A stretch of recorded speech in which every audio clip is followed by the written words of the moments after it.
mumwe akadya dhongi. Ndingangoti kutenga kwandikaita dhongi uku paakauraya dhongi rake akatengesera vamwe vose, ini pedu apa anga asina kusvika. Akazoti zuva ranyura ndikamuona uya nechisaga chake pamba, akati mbuya kwanzi nasekuru mutore nyama. Ndikati kwanzi nditore nyama. Ini navana kundifonera, vadi kundifonera svika ndatosangana navo kwandi vakapfeka worksuit yeblue. Ndikati ini ndobva ndatora nyama iya, ndobva ndabvisa steak iya ndikaisa mapepa angu 4 andichipaka 7 mapisi ndikaisa mufiriji. Chibhonzo chemusipa chiya ndo chandikatema ndikabva ndadya.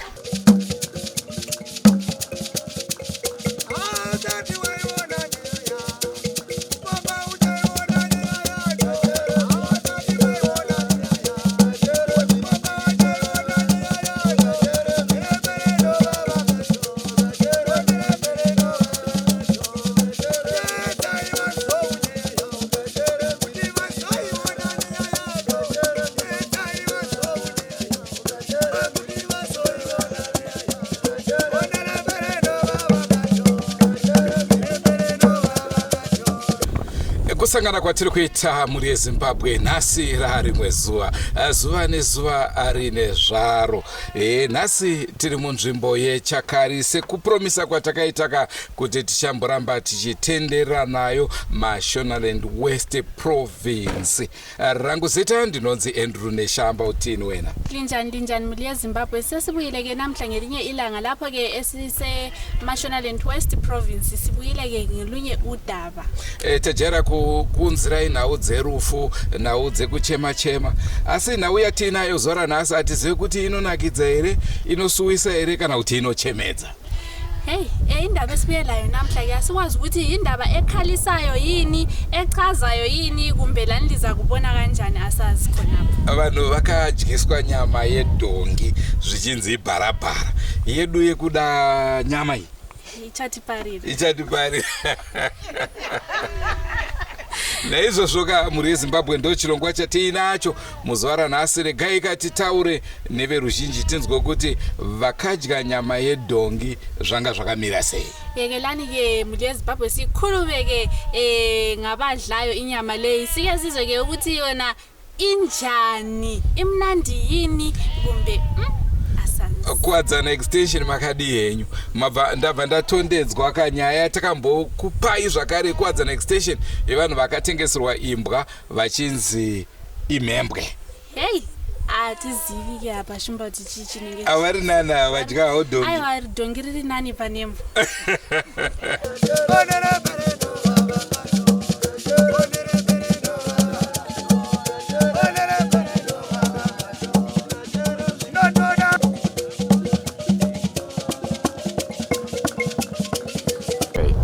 Ini ndinonzi Gordon Tauya weWard 4 Chakari kuno kukadoma. Nyaya yandiri kuda kutaura ndeyekudyiswa kwedhongi.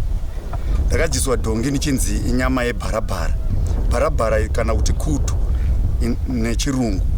Saka pandakadyiswa nyama iyi munhu akanyepa kuti aida kutengesera mudzimai wangu, indanga ndisipo kanzi tapfuura nekumaini kwatapfuura nako. Kumaini uku sekuru vati mutenge nyama. Saka nyama yacho yakagara mazuva 2 ndisati ndabva kumaini kuti ndizoona nyama iyi.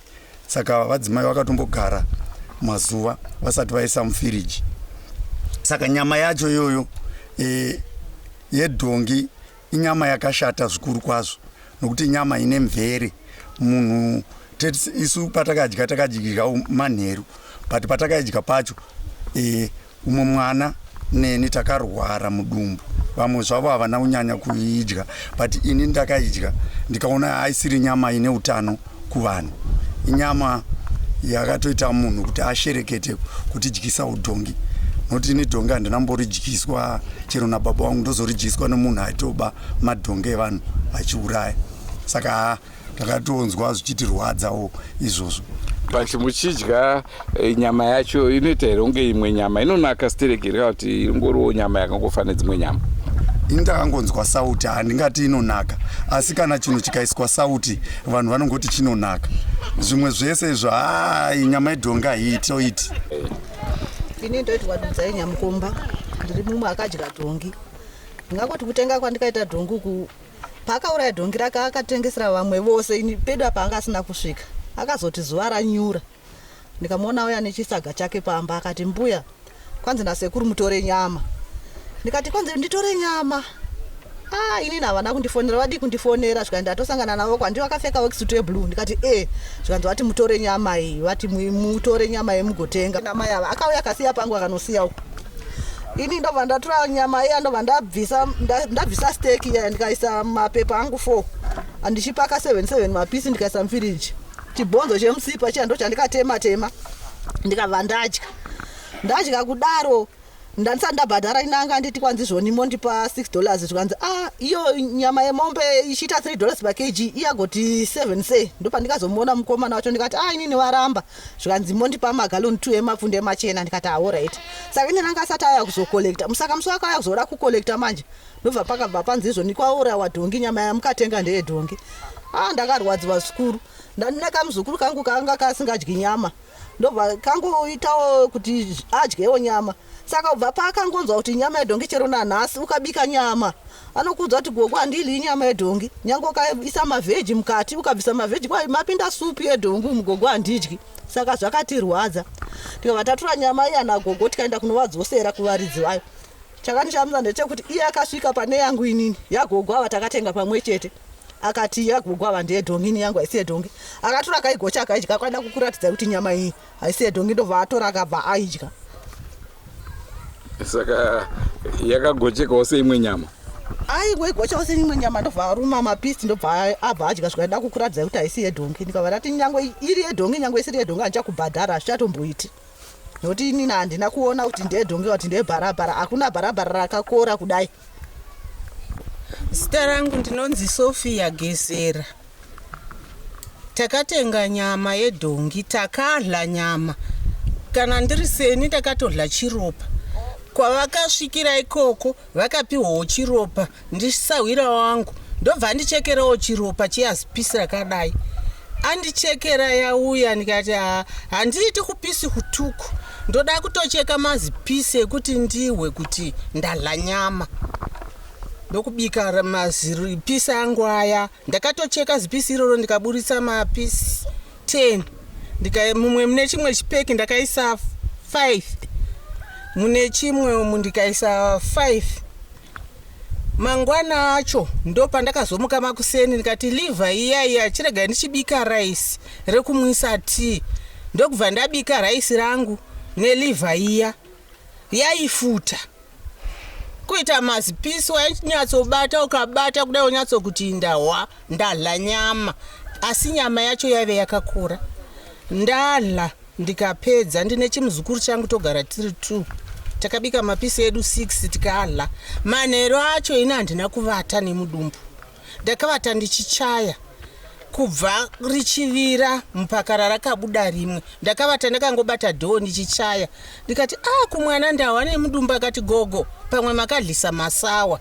Izvi zvekuti nyama yedhongi izvi hazvinambopinda mupfungwa. Takangoti nyama senyama yatakanzi ndeyebharabhara, hanzi ndeyebharabhara.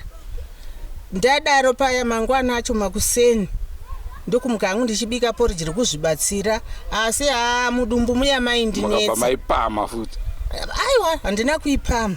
Manheru acho ndakandatenga chimutsiba chiya ndokufuna chine mazitsinga aya anobata musoro ayaya.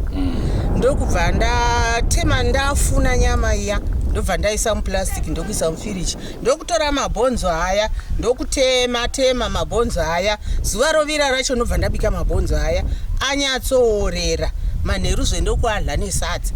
Ndaikweva supu iyo munongoziva bhonzo kana raorera.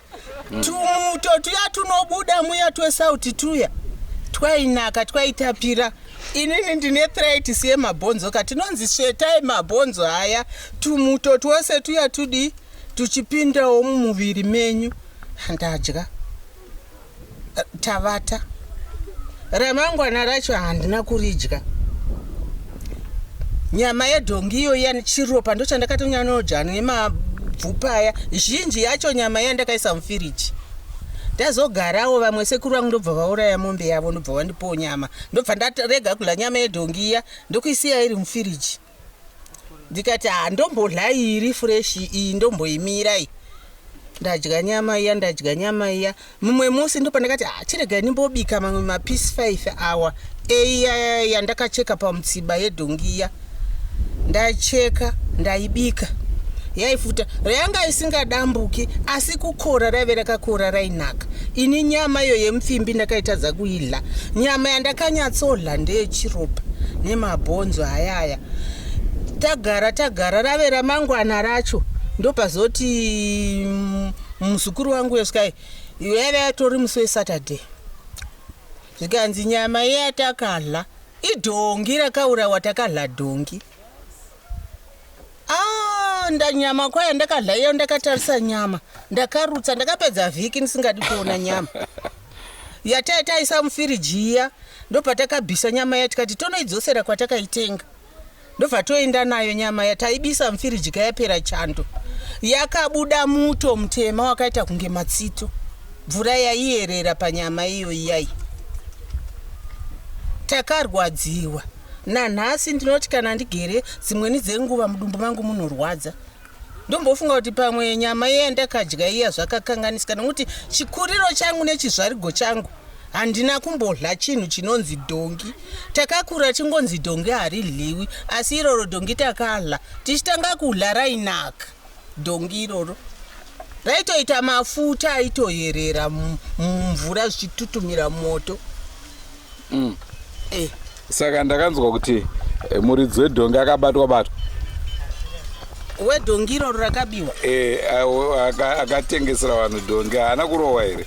Ina handizivi, ndakangowa kuti mukomana uya wedhongi awanikwa idhongi. Kwai akati ndakabva naro kugemu ndichiridzinganisa, ungabva uchidzinganisa bharabhara ugoriurayira pano, zvikanzi muinde pachikomapo munoona zviriko ikoko, achitoinda.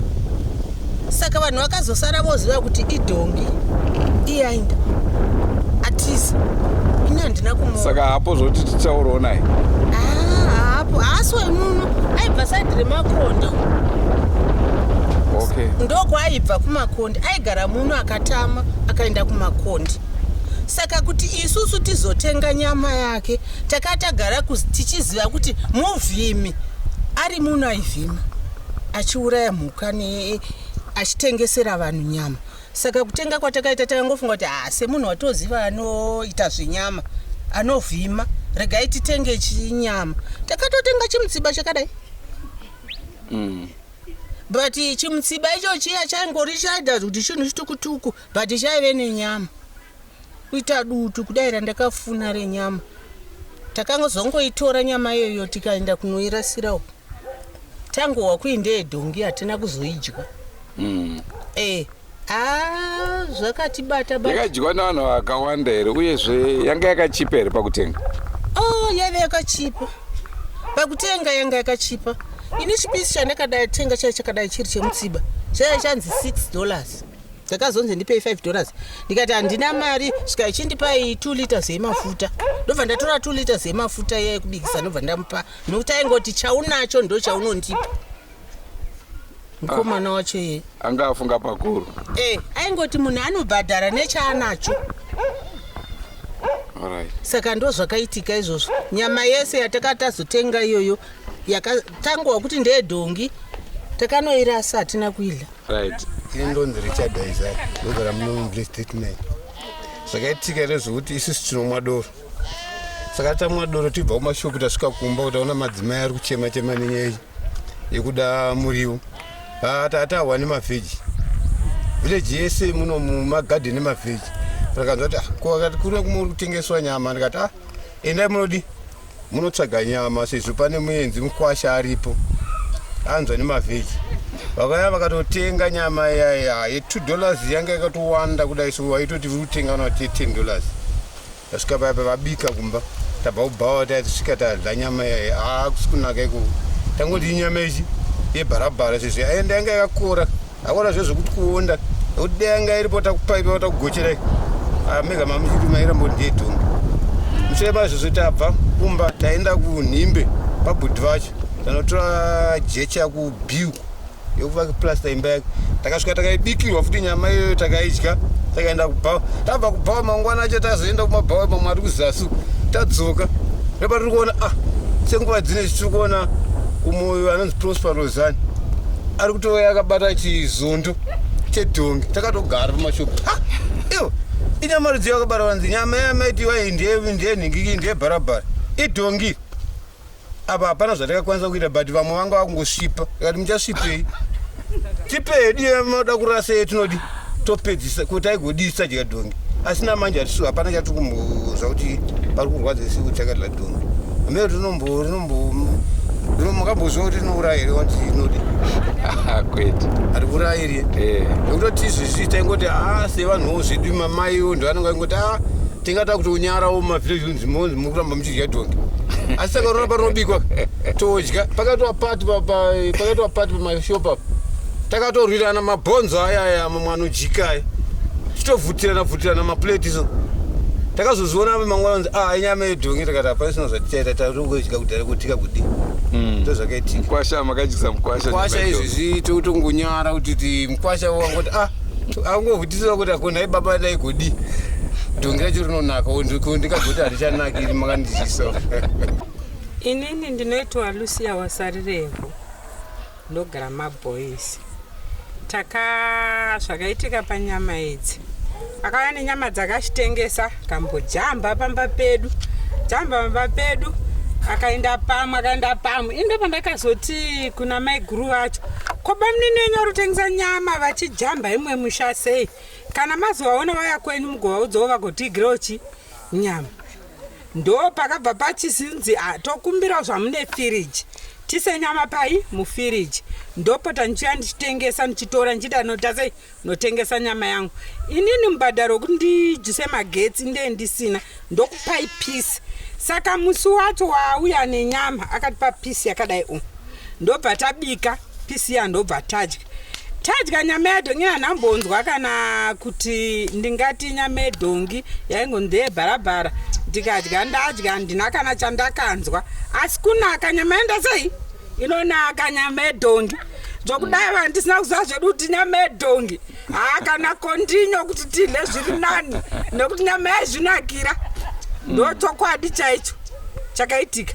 Takadla nyama yedhongi muno mu39 nemamwe mavhileji akatipoteredza akadla.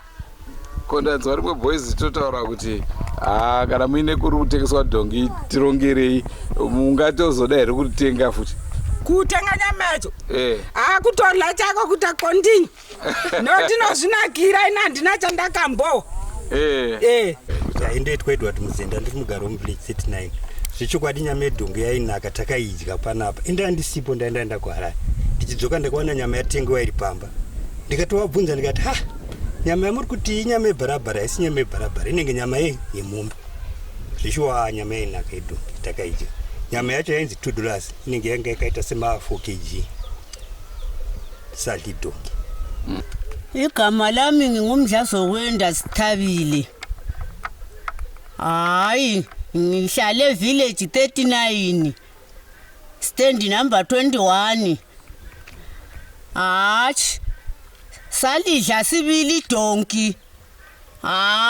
Ukuzwa kwami mina ngokwami ngezwe ukuthi inyama yakho iyahamba iyezisiseka sibili buthakathaka kayiluthu ukuvuthwa lelo lilebele shuwa yinwe ngaqalisa ukulibona ngafika khonapho ngafica ukuthi inkomo ehlinzelwe lapha ibile thole kanti isigogo esifihlwe safakwa inyawo lekhanda khonapho mina ngabona ngazathi lithole ngagijima lami ngisiza evillage ngafika ngabona abafana omalimami benathi isinkomo ngagijima ngathi hey inkomo zizonke yini bathi bona asikabonisi sanathisa kwenze njani ngathi hathi kule nkomo ehlinzwe laphana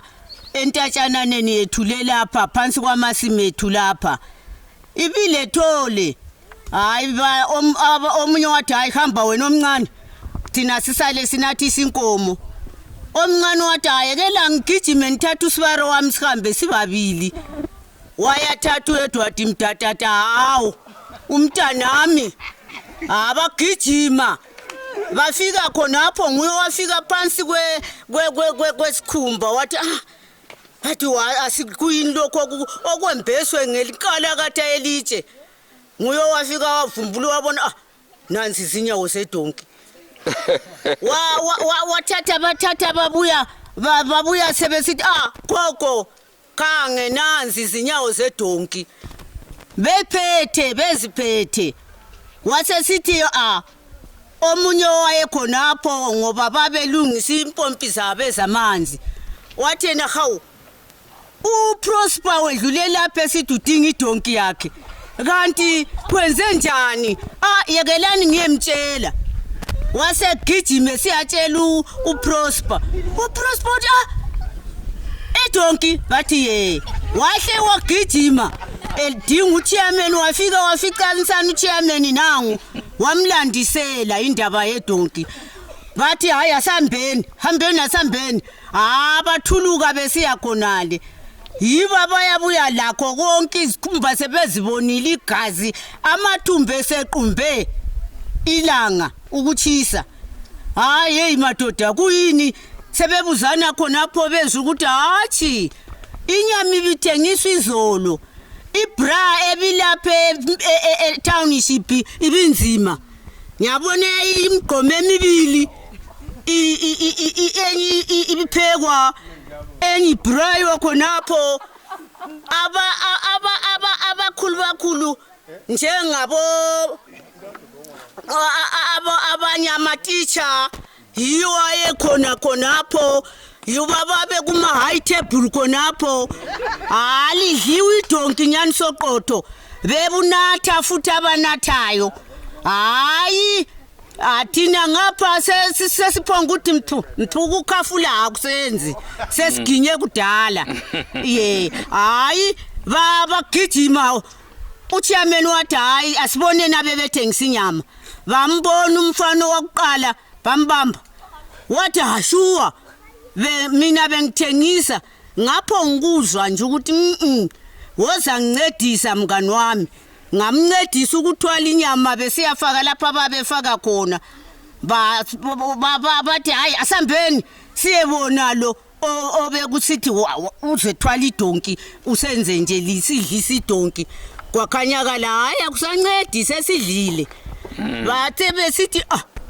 laye bemkhanqa abanye ngapha bamfica khona bafika bambamba sitshela basebefonela umne wabo khonapho wabe sethelekile ngomdududu hayi wabakatsa bakithi wabakatsa bafana laba bobabili sebekhuluma okweqiniso lo lamanga khonapho behlanganisa hayi basala chithi abanye basala sebekulungisisa khonapho lo chairman ukubona ukuthi manje ndoda wena usuluzile idonki sidliwe woza ke uze kwami uzethatha idonki umna wami uphambanisile hayi abaxolisana sibili okuhle hayi kwakhanya abanye basebeyicabile isomile kuthiwa siyakuya kudla kukhe meeting sebesithi sesiyibisela thina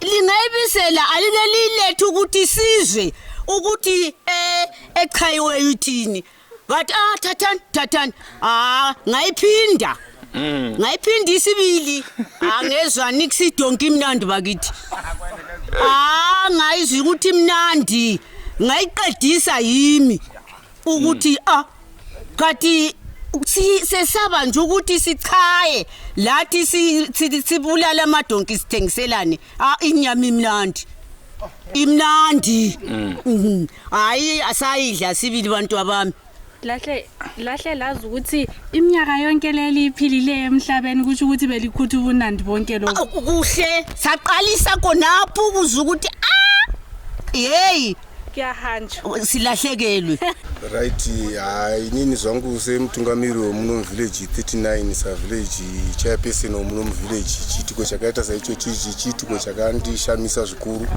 ndichiratidziwa kuti ndozvaita vanhu muno ndichizotsvaga kuti zvabva papi zvafamba sei chii dhongi racho ndichipuwa makumbo chiriona chizonotsvaga parakaurayirwa ndichipawana tichizowana nevakomana vacho tichizotritana achitwa zvavakaitiwawo kudzimara vabvumawo tichizopedzawo tichiona kuti vanhu vazhinji vakanga vadya nyama yedhongi muno muvillage kusvikira kumashopuwo kundo kwayakanga yatengeserwa nyama yedhongi yanga yadyiwa zveshuwa asi kuti tizoona vamwewo kwaya kurwadziwa kuti vamwe ndichiwa ndinda chadhongiri vanhu vairwadziwa nazvo shuwa asiwo vamwe vavangoti ndimanakira ita nyama iyi yemukutora saitipei tidoti titeipesa titeipuna saka hazvichiitikwa chongu chakaitika muvillage chinorwadza chekuti chinonzi dhongi kuti chidyiwe nemunhuwo zvake munhu angodya unda chadhongi zvinorwadza munzvimbo muno zvendi vazhinji vanhu vakarwadziwa nazvo vamwe vava vakufarira kuti zvishuwa nyama yedhongi takaidya inonaka asi panguva yacho vanhu vakarwadziwa kwakungotaura kuti sevanhu vakadya nyama kuti haicharasiwi zvayo asi vanhu vakarwadziwa zvikuru muno muvillage kuti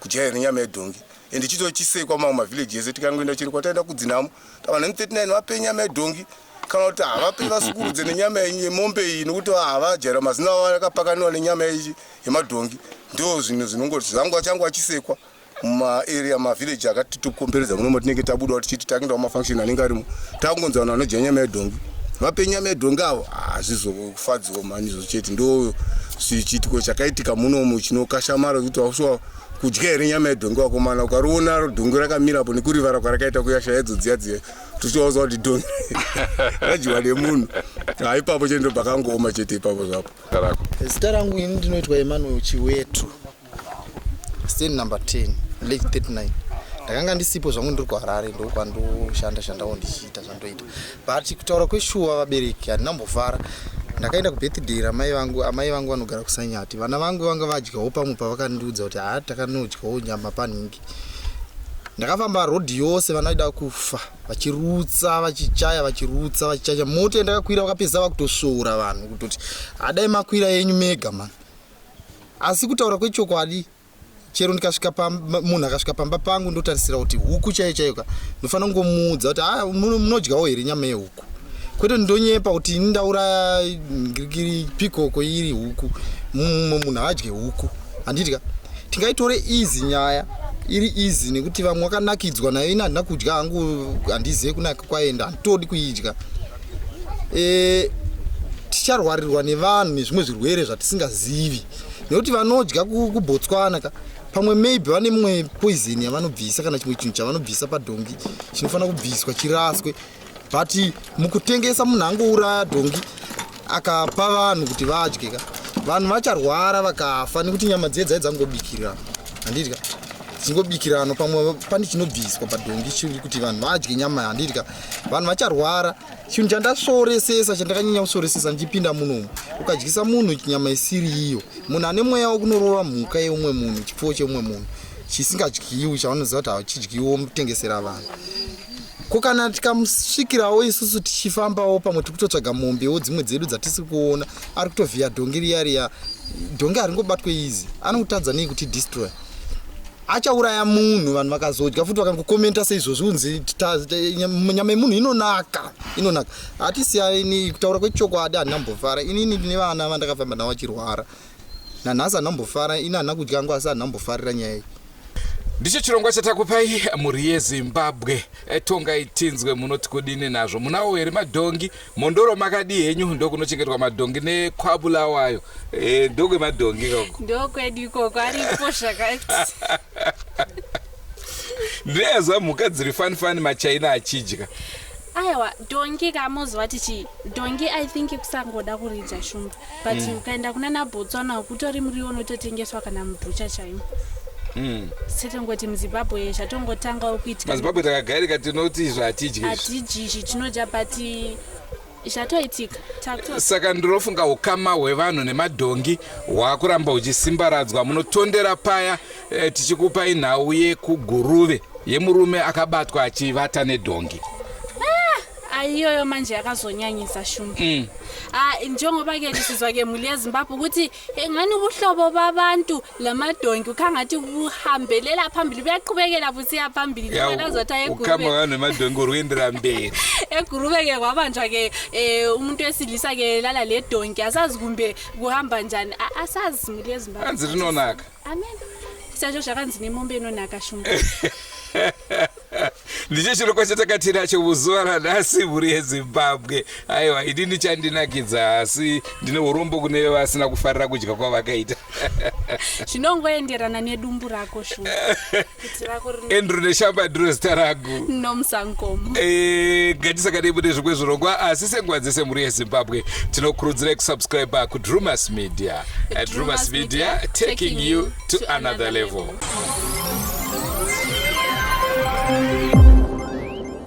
Goodbye, my friends.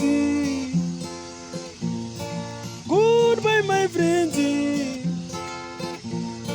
Wakamboonana tichazoonana nerimwe zuva hama dzangu. Goodbye, my friends. Goodbye, my friends. Wakamboonana tichazoonana nerimwe zuva hama dzangu. Ini ndokwenda kubasa kwangu. Iwe makiwe mkaranga.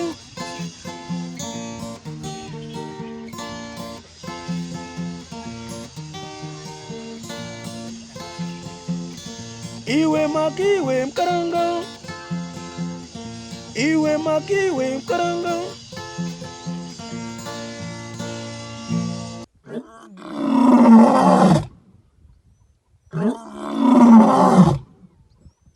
No.